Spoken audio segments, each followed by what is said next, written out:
Hi friends, welcome to Telugu law tutorials. ఈ వీడియోలో మనం ఏబీ 20 సిరీస్లో ఇప్పుడు స్మాల్ వెయిటేజ్ ఉన్న టాపిక్ చూసుకుందాం ఫ్రెండ్స్. ఇంతవరకు మనము ఎక్కువ వెయిటేజ్ ఉన్న టాపిక్స్ గురించి చూసాం కదా. ఇంకా మనకి ఎక్కువ వెయిటేజ్ ఉన్న టాపిక్స్లో సిఆర్పిస్ అండ్ బిఎన్ఎస్ఎస్ మనకి రిమైనింగ్ ఉంది ఫ్రెండ్స్. అది నెక్స్ట్ చేస్తాను ఫర్దర్ వీడియోస్లో నేను.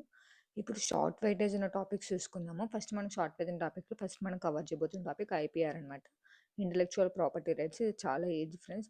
మనం బేరక్ చూసుకుంటే చాలా పెద్దగా అనిపిస్తుంది, కానీ ఇందులో చదవాల్సినది మాత్రం చాలా తక్కువగా ఉంటుంది. అర్థం చేసి కొంచెం త్వరగా అయిపోతుంది. తక్కువ ఉంటుందంటే maybe it's depends on personal అనమాట.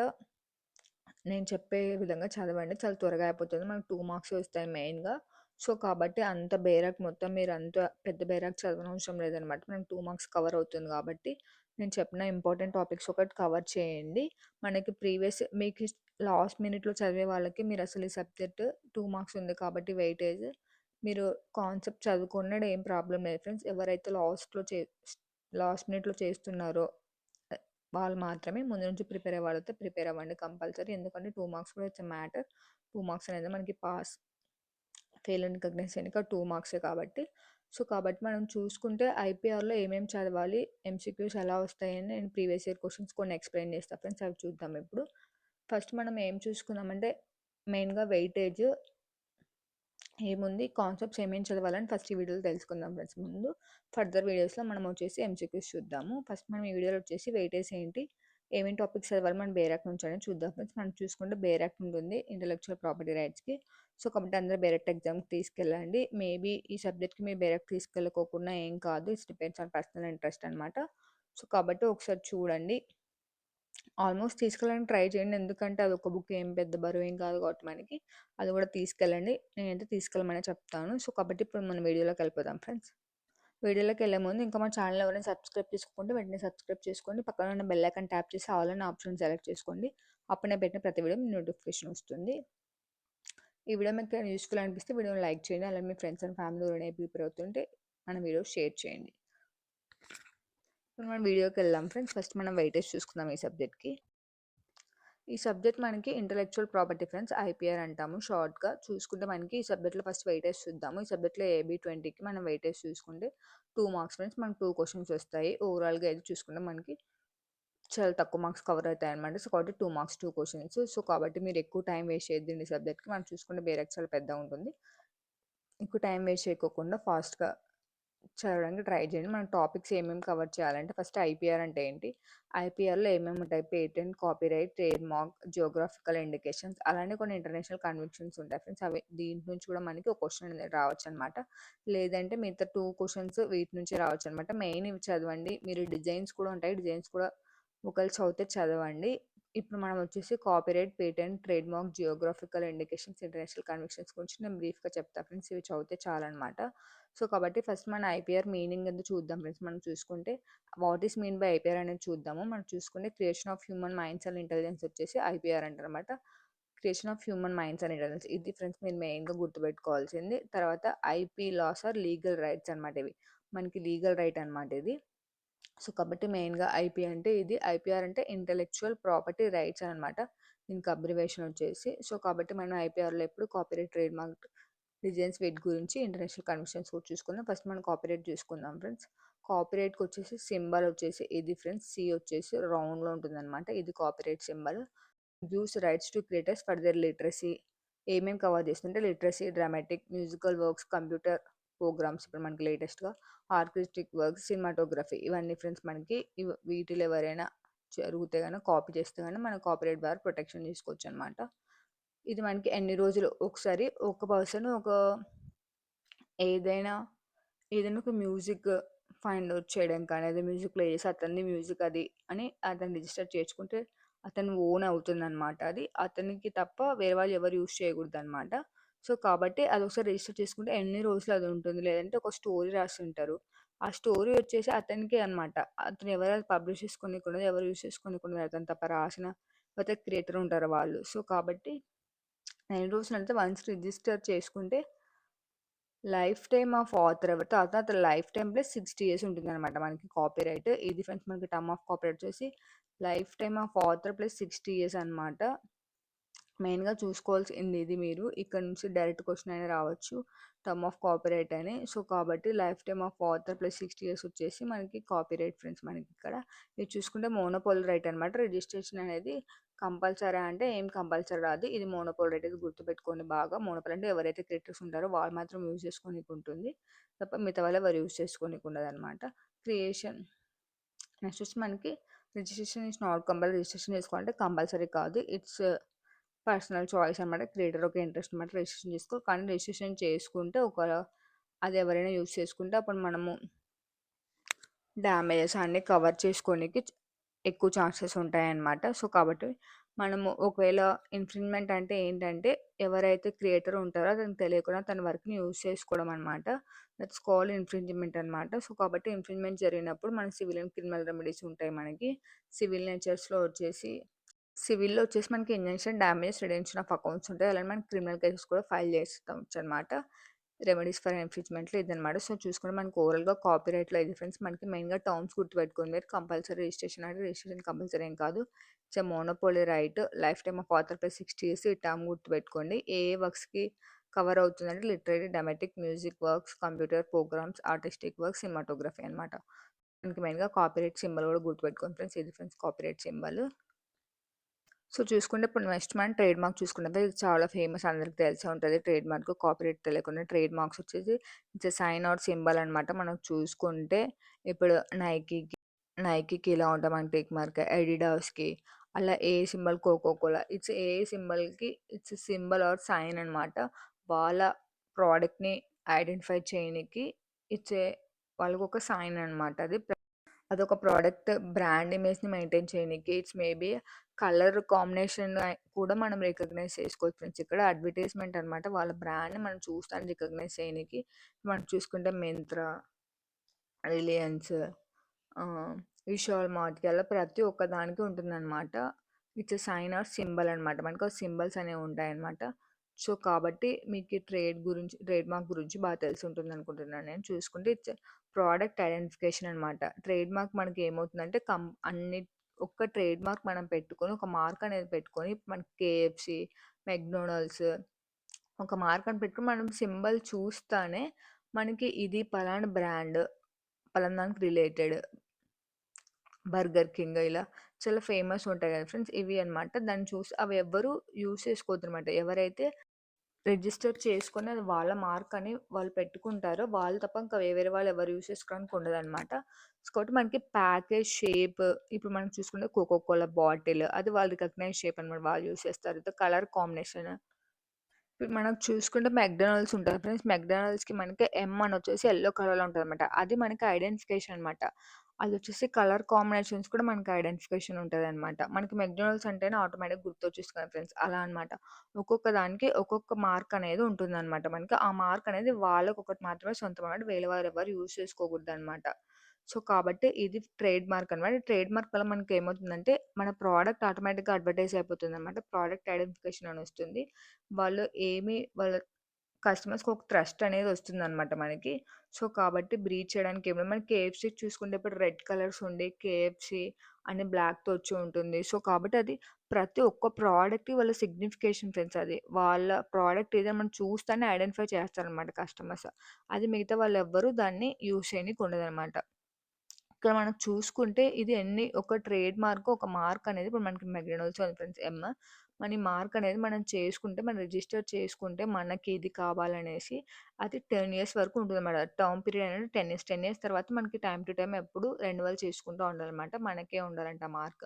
ఇప్పుడు టైమ్ ల్యాప్స్ అయిపోయిన 10 ఇయర్స్ తర్వాత అది ఎవరైనా యూజ్ చేసుకున్నారంటే మనం ఏం చేయలేము. ఇంకా అది వాళ్ళకి సంబంధించి అయిపోతుందన్నమాట. రిలేట్స్ టు దెమ్ అనమాట. ఎందుకంటే మనం రెన్యువల్ చేసుకోలేదు కాబట్టి మార్క్ వేరే వాళ్ళు తీసేసుకుంటారన్నమాట. రిజిస్ట్రేషన్ కంపల్సరీ అంటే నాట్ కంపల్సరీ అనమాట.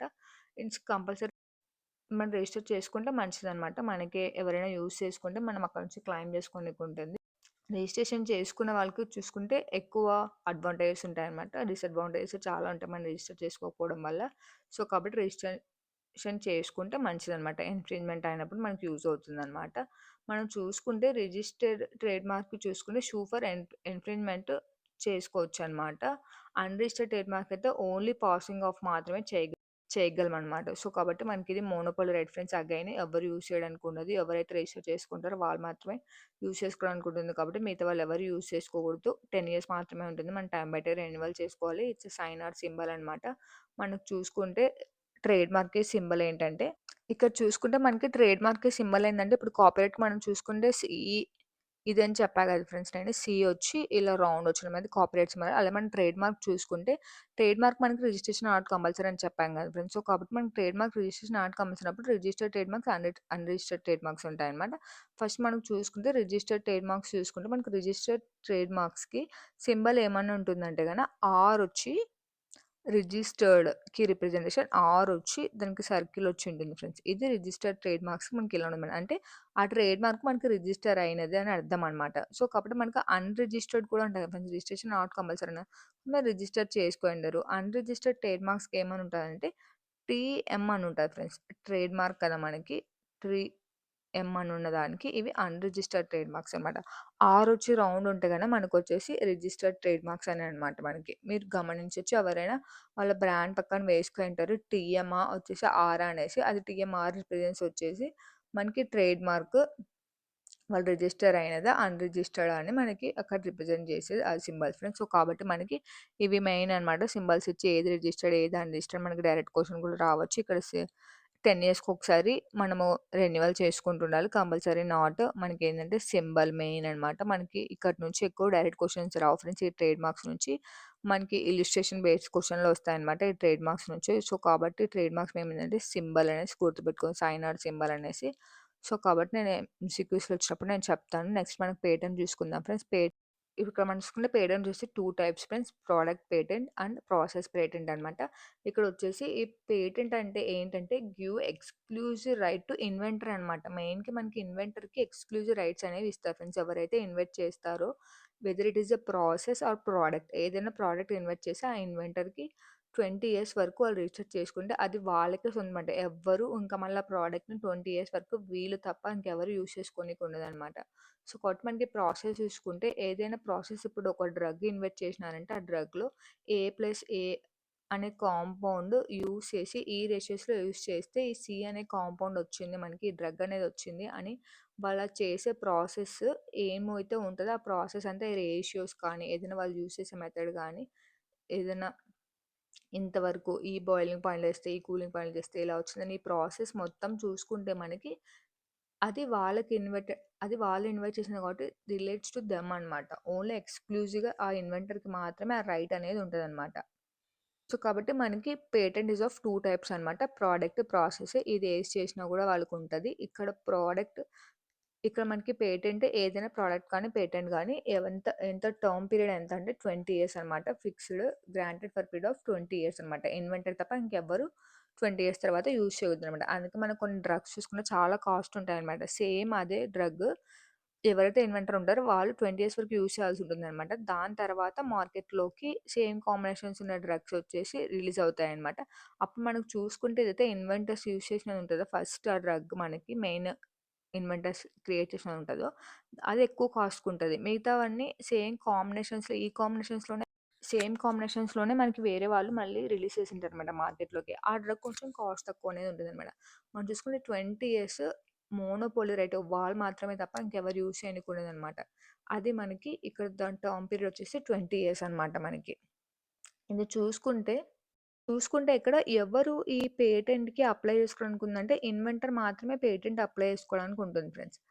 ఎవరైతే దాంతో 2 ఆర్ 3 పార్టిసిపెంట్స్ ఉంటారో వాళ్ళతో కలిపి ఇన్వెంటర్ అప్లై చేసుకోనీకి ఉంటుందనమాట మనకి ఈ పేటెంట్.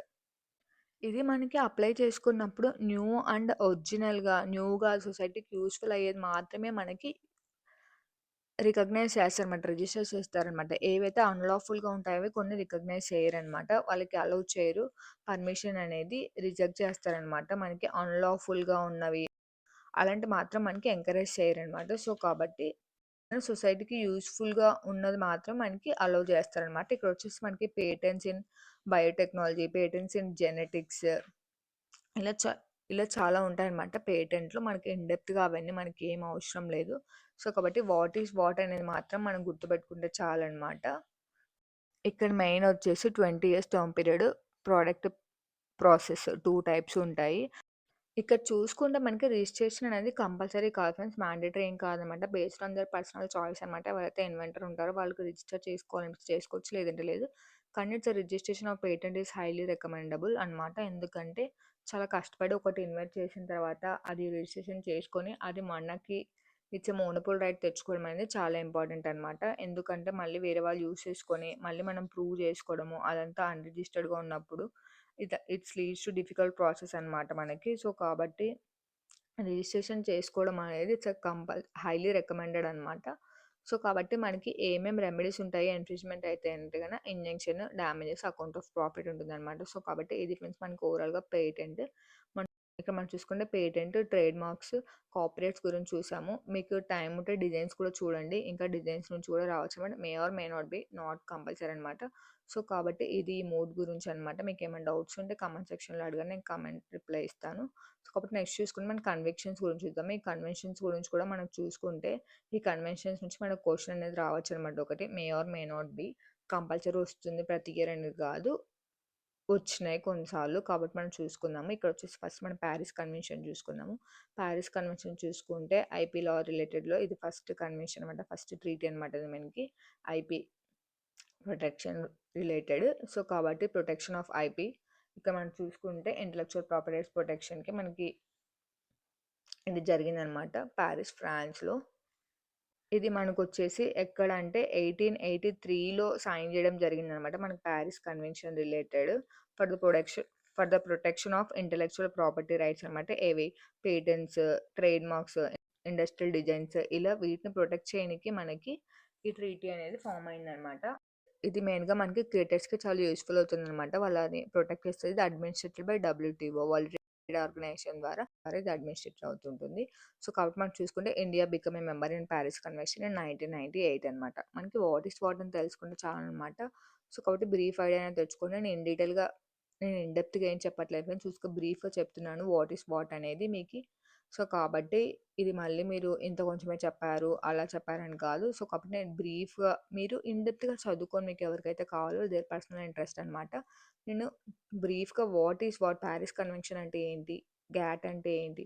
ట్రిప్స్ అంటే ఏంటి? ఇది మాత్రం ఊరికే బ్రీఫ్ అనేది ఇస్తున్నాననమాట నేను వాట్ అనేది. ఇక్కడ చూసుకుంటే మనకి నెక్స్ట్ గ్యాట్ అగ్రీమెంట్ అనమాట. General agreement on traffic and trade అనమాట. ట్రాఫిక్ అండ్ ట్రేడ్ మీద మెయిన్ ఇది ట్రేడ్ రిలేటెడ్ అగ్రీమెంట్ అనమాట. ఇది మళ్ళీ రీప్లేస్ బై డబ్ల్యూటీఓ ద్వారా రీప్లేస్ అయిందనమాట. మనం చూసుకుంటే వరల్డ్ ట్రేడ్ ఆర్గనైజేషన్ ద్వారా. సో, కాబట్టి మెయిన్ ఈ అబ్రివేషన్ గుర్తుపెట్టుకొని general agreement and traffic and trades అనేది. సో, కాబట్టి ఇది మెయిన్ అనమాట. ఇది మనకి ట్రేడ్ రిలేటెడ్ అన్నీ చూసుకుంటుందనమాట. ఇది మనం చూసుకుంటే ఆల్మోస్ట్ ట్రేడ్ బేరియర్స్ ఏమన్నా ఉన్నా అది క్లియర్ చేస్తుందనమాట. అలానే రెడ్యూస్ కూడా చేస్తుందనమాట. మనకేమనంటే ఆల్మోస్ట్ ఫ్రీ ట్రేడ్ జరగనీకి చూస్తుందనమాట. మనకు చూసుకుంటే ఇది 1947లో సైన్ చేయడం అనేది జరిగిందనమాట. ఇది గ్యాట్ అగ్రీమెంట్. సో, కాబట్టి ఇది replace by world trade organisation WTO. So, ఇది ఫ్రెండ్స్ మనం ఓవరాల్‌గా చూసుకుంటే గ్యాట్ గురించి ఇది ట్రేడ్ రిలేటెడ్ అగ్రీమెంట్. మెయిన్‌గా ఇది గుర్తుపెట్టుకొని తర్వాత మనకొచ్చేసి రీప్లేస్ బై డబ్ల్యూటీఓ అనమాట. అలానే దీని అబ్రివేషన్ వచ్చేసి general agreements on tariffs and trade అనమాట. సో, ఇది ఫ్రెండ్స్ మనకి మెయిన్‌గా ఈ అగ్రీమెంట్ రిలేటెడ్ మనకి ట్రిప్స్ చూసుకుందాము. ట్రిప్స్ అనేది మెయిన్‌గా చాలా సార్లు వినుంటారు మీరు సెమిస్టర్‌లో ఎగ్జామ్ రాసేటప్పుడు ట్రిప్స్ అనేది ట్రేడ్ రిలేటెడ్ యాక్సెప్ట్ ఇది కూడా ఐపీ లాలో. సో, కాబట్టి it's administrated by WTO protection of IP, protection of intellectual property rights అనమాట మనకి. ఇక్కడ మనం చూసుకుంటే మెయిన్ ట్రిప్స్ అగ్రీమెంట్ అంటే trade related accepts of IP అనమాట. దీని అబ్రివేషన్ ఇదనమాట. Trade related accepts of intellectual property rights అనమాట. మనకి అబ్రివేషన్ గుర్తుపెట్టుకోండి. ఇది మెయిన్‌గా ఈ పేరులోనే ఉంది. ట్రేడ్ రిలేటెడ్ అనమాట మనకి మెయిన్. సో, కాబట్టి ఇది administrated by WTO protection of intellectual property rights పైన ఈ అగ్రీమెంట్ అనేది రిలేటెడ్ అనమాట. సో, కాబట్టి ఇట్ వాస్ సైన్డ్ ఇన్ 1994 అనమాట. మనకి ఈ అగ్రీమెంట్ ఎప్పుడు సైన్ చేశారంటే 1994లో సైన్ చేయడం జరిగిందనమాట. ఇక్కడ చూసుకుంటే మనకి ట్రేడ్ రిలేటెడ్ వాటిపైన అంతా మనకి ఏమన్నా ప్రాబ్లమ్స్ ఉన్నా సాల్వ్ చేస్తదనమాట ఈ అగ్రీమెంట్ ద్వారా. ఇది మెయిన్ దీని మోటో అనమాట మనకి. ఇక్కడ చూసుకుంటే డిస్ప్యూట్ సెటిల్ చేయడం అనేది, రిజాల్వ్ చేయడం అనేది దీని మెయిన్ మోటో అనమాట మనకి. ఈ ట్రిప్స్ అగ్రీమెంట్ అజెండా అదే అనమాట మెయిన్ మనకి. ట్రిప్స్ అగ్రీమెంట్ చూసుకుంటే ట్రిప్స్ కూడా ట్రేడ్ రిలేటెడ్. మెయిన్‌గా మనకి ఐపీ లాస్ ప్రొటెక్ట్ చేయనికి includes copyright, trade marks, patents, industrial designs అన్నీ అనమాట. మనకి ట్రేడ్ రిలేటెడ్‌వి ఏమన్నా ఉన్నా కూడా ఆహ్, డిస్ప్యూట్స్ రిజాల్వ్ చేయనికి, సాల్వ్ చేయనికి, సెటిల్ చేయనికి చూస్తుందనమాట. సో, కాబట్టి నెక్స్ట్ మనం చూసుకుంటే బెన్నీ కన్వెన్షన్ గురించి చూద్దాం ఫ్రెండ్స్. ఇది protection of literacy and artistic works అనమాట. మెయిన్‌గా మనం చూసుకుంటే literacy and artistic works protect చేయనీకి ఇది బెన్నీ కన్వెన్షన్ మనకి మెయిన్‌గా ఫార్మ్ అయింది ఫ్రెండ్స్ మనం చూసుకుంటే. ఇది మనం చూసుకుంటే మెయిన్‌గా కాపీరైట్ రిలేటెడ్ అనమాట. ఒక ఆథర్ రైట్స్ అనేవి ఇక్కడ మనకి ప్రొటెక్ట్ చేయడం జరుగుతుందనమాట. Protection of literacy artistic works అనమాట. మనకి ఇది కాపీరైట్ రిలేటెడ్ అనమాట. ఇక్కడ మనకి ఈ బెర్నీ కన్వెన్షన్‌లో చూసుకుంటే మనకి 3 మెయిన్ ప్రిన్సిపల్స్ ఉంటాయి ఫ్రెండ్స్. మనం చూసుకుంటే ఆటోమేటిక్ ప్రొటెక్షన్, నేషనల్ ట్రీట్మెంట్ అలానే థర్డ్ వన్ చూసుకుంటే ఇండిపెండెన్స్ ఆఫ్ ప్రొటెక్షన్ అనేది మనకి మెయిన్ 3 ప్రిన్సిపల్స్ ఈ బెర్నీ కన్వెన్షన్స్‌లో ఉంటాయన్నమాట. సో, కాబట్టి ఈ 3 ప్రిన్సిపల్స్ గుర్తుపెట్టుకోవడానికి ట్రై చేయండి. ఇక మనకు చూసుకుంటే automatic protection, national treatment and independence of protection అనమాట. మనకి మెయిన్ ఈ బెర్నీ కన్వెన్షన్ అని ఉంటేనే మీకు main artistic and copyright related literacy and artistic works protection గురించి మెయిన్ రిలేటెడ్ టు కాపీరైట్ అనేది మీరు గుర్తు రావాలన్నమాట. ఇక్కడ బెర్నీ కన్వెన్షన్ అంటే బి, నెక్స్ట్ కాపీరైట్ రిలేటెడ్ కాబట్టి మనకి BC A ఆల్ఫాబెట్స్‌లో AB, C, B తర్వాత సి కదా! ఇలా గుర్తుపెట్టుకోవడానికి ట్రై చేయండి మీరు. బెర్నీ కన్వెన్షన్ అంటేనే ఇట్స్ కాపీరైట్ రిలేటెడ్ అనేసి మనకి protection of literacy and artistic works అనేది. అలాగే మనకి 3 principles automatic protection, national treatment and independence of protection అనమాట. నెక్స్ట్ మనం చూసుకుంటే మాడ్రిడ్ అగ్రీమెంట్ గురించి చూద్దాం ఫ్రెండ్స్. ఇప్పుడు single international trade mark application అనమాట. ఇది ఇక్కడ మనం చూసుకుంటే దీంట్లో ఒక్క సింగిల్ మనము అప్లై చేసుకుంటే ఒక అప్లికేషన్ పెట్టుకుంటే మనకి 100 కంట్రీస్‌లో మనకి ట్రేడ్ మార్క్ అనేది ప్రొటెక్షన్ ఇస్తుందనమాట. ఈ మాడ్రిడ్ అగ్రీమెంట్ ద్వారా ఇది మనకు తెలుస్తుందనమాట. Single application for trade mark protection 100 countries అనమాట మనకి. సో, కాబట్టి దీని ద్వారా మనకి ఏమవుతుందంటే రెడ్యూసింగ్ కాస్ట్ అనమాట. సో, కాబట్టి ఈజీగా అఫోర్డబుల్‌గా మన 100 కంట్రీస్‌లో మనము మన ట్రేడ్ మార్క్ అనేది ప్రొటెక్ట్ చేసుకోనీకి ఉంటుందనమాట. సో, కాబట్టి ఎవరు మనల్ని యూజ్ చేసుకోకుండా తర్వాత మనకి ప్రొటెక్షన్ అనేది దొరుకుతుందనమాట. ఈ అగ్రీమెంట్ ఏదనుకుంటుందంటే for repression of false or deceptive indications of source on goods అనమాట మనకి. ఇక్కడ చూసుకుంటే మనకి ఎవరైతే ట్రేడ్‌మార్క్ ఓనర్ ఈ ట్రేడ్‌మార్క్ మాదని మనకు రిజిస్టర్ చేసుకోనీకి వాళ్ళు రిజిస్టర్డ్ ట్రేడ్‌మార్క్ కానీకి 100+ కంట్రీస్‌లో ఒక్క అప్లికేషన్ ద్వారానే మనము ఫిల్ చేసుకుంటే 100 కంట్రీస్‌లో మనకి ట్రేడ్‌మార్క్ అనేది రిజిస్టర్డ్ అయిపోతుందనమాట. ఇది నెక్స్ట్ మనం చూసుకుంటే డబ్ల్యూటీఓ చూసుకుందాం ఫ్రెండ్స్. మెయిన్‌గా డబ్ల్యూటీఓ అంటే వరల్డ్ ట్రేడ్ ఆర్గనైజేషన్ అని అనమాట. It's regulates global trade related accepts అనమాట. మనకి ట్రేడ్ రిలేటెడ్ యాక్సెప్ట్ గ్లోబల్‌గా ఇది సాల్వ్ చేస్తుందనమాట. ఏమైనా డిస్ప్యూట్స్ ఉన్నా సాల్వ్ చేస్తుందనమాట. సో, కాబట్టి ఇది ఫ్రెండ్స్ మనకి చూసుకుంటే ఈ వీడియోలో మనము ఏమేం కాన్సెప్ట్స్ చదవాలి, ఐపీఆర్‌లో ఏమేం కాన్సెప్ట్స్ ఉంటాయి, మెయిన్‌గా ఏం చదవాలనేది నేను డీటెయిల్‌గా చెప్పాను. మీకు ఇప్పుడు మనకు బేరాక్ చూసుకుందాం ఫ్రెండ్స్. మనకి బేరాక్‌లో ఎలా చదవాలనేది మనం ఇన్ డీటెయిల్‌గా చూద్దాం ఇప్పుడు బేరాక్ నుంచి. ఇక మనం చూసుకుంటే బేరాక్ చూసుకుందాం ఫ్రెండ్స్. మనకి intellectual property containing trade mark act 1999, copyright act 1957, patent act 1970 ఉందనమాట. కాపీరైట్, పేటెంట్, ట్రేడ్ మార్క్స్ మనకి చూసుకుంటే ఈ బేర్ యాక్ట్ ఓపెన్ చేసి చూద్దాం ఫ్రెండ్స్. మనం చూసుకుంటే చాలా పెద్దగా ఉందన్నమాట ఈ బేర్ యాక్ట్. టోటల్ వచ్చేసి మనకి చూసుకుంటే ఎన్ని పేజెస్ ఉందంటే, నేను తీసుకున్న బేర్ యాక్ట్ ఈ సిరీస్ ఎన్ని పేజెస్ ఉందంటే 209 పేజెస్ ఉంది ఫ్రెండ్స్. మనకి టోటల్గా చాలా పెద్దగా ఉందన్నమాట. సో, మీరు ఈ బేర్ యాక్ట్ అంతా చదవనవలసిన అవసరం లేదనమాట. సో, కాబట్టి అందుకని నేను వాట్ ఈస్ వాట్ అనేది బ్రీఫ్గా చెప్పాను. ఇక్కడ మనకి రిజిస్ట్రేషన్ ప్రాసెస్, ఏ బేర్ copyright registration product, trade mark registration product, మళ్ళీ రిజెక్ట్ అయితే ఎలా అప్లై చేసుకోవాలి, ఇలా అన్నీ ఇన్ డీటెయిల్గా ఉంటాయి ఫ్రెండ్స్ మనకి స్టెప్ బై స్టెప్ ఇక్కడ. సో, కాబట్టి అవన్నీ మీరు ఇన్ డీటెయిల్గా మనకి ఇప్పుడు చదవాలంటే టైం ఉండదు కాబట్టి ఏవి చదవాలనేది నేను బ్రీఫ్గా చెప్పాను ఫ్రెండ్స్. అవి మాత్రం మీరు బాగా గుర్తుపెట్టుకుంటే చాలన్నమాట. సో, కాబట్టి ఈ బేరాక్ మొత్తం చదవాలంటే అవసరం లేదు. ఇందులో నేను ఇప్పుడు బేరాక్‌లోంచి క్వెషన్స్ ఎలా సాల్వ్ చేయాలని కూడా నేను చూపిస్తాను. సో, చూసుకుంటే మనకి బేరాక్‌లో ఏం చదవాలనేది చెప్తా ఫ్రెండ్స్. నేను చెప్పేది ఏమంటే మీరు సెమిస్టర్‌లో ఏదైనా ఒక సిరీస్ ఫాలో అయింటారు కదా ఫ్రెండ్స్ ఎగ్జామ్‌కి. ఆ బుక్ తీసుకొని మీకు వాట్ ఈస్ వాట్ అనేది చూసుకుంటే మనకు what is copyright, what is trade mark, what is patent అని చదివితే చాలని చెప్తాను. అవి చదివి ప్రీవియస్ ఇయర్ క్వెషన్స్ ప్రాక్టీస్ చేయండి. ఈ బేరాక్ మనకి చదవకున్నా ఏం కాదనమాట. ఇండెక్స్ ఒకసారి చూస్తే చాలు. ఎందుకంటే ఇండెక్స్ కూడా మనకు కన్‌ఫ్యూజ్‌గానే ఉంటది. సో, కాబట్టి అవసరం లేదు. నేను ఏం చెప్తానంటే chapter 1 preliminary, short title, extent and commencement ఉంది కదా! డెఫినిషన్స్ ఉంది. ఇక్కడ మనం చూసుకుంటే డెఫినిషన్స్ పేజ్ నెంబర్ 1లో ఉందని చెప్పారు. మనం పేజ్ నెంబర్ 1 ఓపెన్ చేసి చూసుకున్నాము.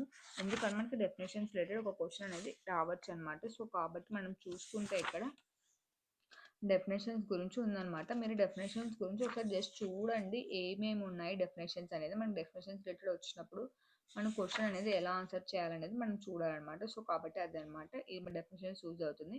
మిగతావన్నీ మీకు ట్రేడ్ మార్క్ రిలేటెడ్ ట్రేడ్ మార్క్లో, పేటెంట్ రిలేటెడ్ పేటెంట్లో మనకి ఇండెక్స్లో చూస్తేనే అర్థం అవుతుంది మేడం. మనకి ట్రేడ్ మార్క్ రిలేటెడ్ వచ్చినప్పుడు మీరు trade mark page number open చేసి చూడాల్సింది. డిజైన్స్ వచ్చినప్పుడు డిజైన్స్ అలాగా మీరు ఓపెన్ చేసి కాపీరైట్స్ రిలేటెడ్ ఇక్కడ అన్నీ ఉన్నాయి ఇన్ డీటెయిల్గా. Powers, limitation to colour section 11 ఇక్కడ అట్లా అన్నీ ఉన్నాయి. Chapter 2 procedure and duration for registration, effect of registration, chapter 4A 5 assignment and transmission, use of trade mark and registered users, chapter 7 8 9 ఇలా అన్నీ ఉన్నాయి ఫ్రెండ్స్ మనకి. సో చూసుకుంటే ఇవంతా వాస్ట్గా ఉంటాయి అన్నమాట. మీరు డెఫినేషన్స్ చూసుకోండి. తర్వాత మనం చూసుకుంటే నెక్స్ట్ కాపీరైట్ యాక్ట్ 1957 ఇది కూడా మనం చూసుకుంటే కాపీరైట్ ఆఫీసు, కాపీరైట్. నెక్స్ట్ మనం చూసుకుంటే ownership of copyright and rights of the owners. తర్వాత టర్మ్ ఆఫ్ కాపీరైట్ మనం చెప్పాం కదా ఫ్రెండ్స్, ఎన్ని ఇయర్స్ ఉంటుంది కాపీరైట్ అనేది. Life time of author plus 60 years అనమాట. సో కాబట్టి ఇక్కడ ఉంటుందన్నమాట. అది కూడా మనం ఓపెన్ చేసి చూసుకుంటే నెక్స్ట్ మనం చూసుకుంటే లైసెన్స్, ఇంటర్నేషనల్ కాపీరైట్స్, ఇలా రెమెడీస్ మొత్తం సివిల్ అండ్ క్రిమినల్ రెమెడీస్ ఉంటాయని చెప్పారు కదా, అంటే ఇవి అనమాట. సో కాబట్టి మీరు ఇండెట్గా చదవాలనుకుంటే ఓపెన్ చేసి చూడండి. పేటెంట్లో చూసుకుంటే మనకి ఇన్వెన్షన్స్ ఏవి పేటెంటబుల్, ఏవి నాట్ పేటెంటబుల్, ఏవి మాత్రమే చేస్తారంటే లీగల్గా అందరికీ యూజ్ అయ్యేవి, పబ్లిక్ యూజ్ అయ్యేవి మాత్రమే చేస్తారనమాట. అవి లీగల్ నేచర్లో ఉంటే మనకి అలౌ చేయరనమాట రిజిస్ట్రేషన్కి. And special provision for secrets of certain inventions, grant of patent and rights conferred thereby of controller generally. మనం చూసుకున్న working of patents, compulsory licence and revocation, ఇలా చాలా ఉంటాయి ఫ్రెండ్స్ మనకి. ఇవన్నీ మనకి బేర్ యాక్ట్లో ఉంటాయి అన్నమాట. పెనాల్టీస్ ఏమిటాయి, పేటెంట్ ఏజెంట్స్ ఎవరు, ఇలా మనకి అన్నీ ఉంటాయి అన్నమాట. సో కాబట్టి ఈ బేర్ యాక్ట్ మీరు చదవాలంటే చదవండి, లేదంటే లేదు. లేదా మీరు ఇన్ బ్రీఫ్గా అయినా చదవచ్చు అనమాట. సో కాబట్టి ఇది చాలా వాస్ట్గా ఉంది కాబట్టి మీరు టైం వేస్ట్ చేసుకోవద్దండి చదివి. సో కాబట్టి ఇది ఫ్రెండ్స్ మనకి ఇవాళ వీడియో. ఈ వీడియో మీకు ఏమైనా డౌట్స్ ఉంటే కమెంట్ సెక్షన్లో కమెంట్ చేయండి, నేను రిప్లై ట్రై చేస్తాను. మీరు 2 మార్క్స్ కోసం చాలా టైం వేస్ట్ చేయొద్దండి. ఐపీఆర్ రిలేటెడ్ మన ప్రీవియస్ క్వశ్చన్ పేపర్ ప్రాక్టీస్ చేసి వాట్ ఈస్ వాట్ అని తెలుసుకున్న చాలు. ట్రేడ్ మార్క్ అంటే ఏంటి, కాపీరైట్ అంటే పేటెంట్ అంటే ఏంటి, జియోగ్రఫికల్ ఇండికేషన్ అంటే ఏంటి, డిజైన్ అంటే ఏంటని. సో కాబట్టి thanks for watching friends. Have a nice day.